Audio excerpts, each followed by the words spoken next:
Hi, we are going to solve a geometric problem. In this question it says that in a rectangular system, a straight line passes through the points 2, 3, 4, 5 and x minus 3. What is the value of x? So although it talks about a rectangular system, we don't need to bother about it because once we know 2 points, it's very easy to find the equation of the straight line.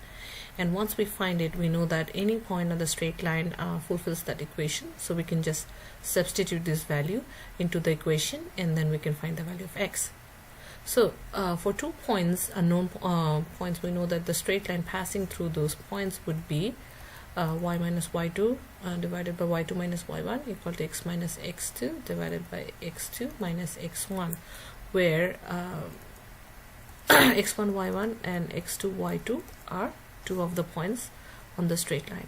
So since we already have those 2 points 2, 3 and 4, 5, imagine these as these 2 points, so we can easily develop the equation as 2 minus 3 3 minus 5 equal to x minus 2 2 minus 4, or we have y minus 3 divided by minus 2 x minus 2 divided by minus 2, or y equal to x minus 2 plus 3, or y equal to x plus 1.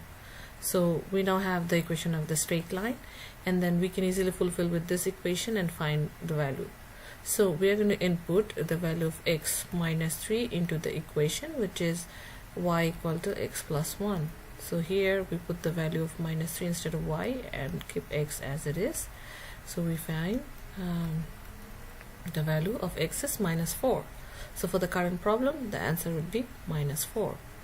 So easily we can solve this equation by knowing the equation of the straight line, and then fulfilling this with this point, we can find out the value of x.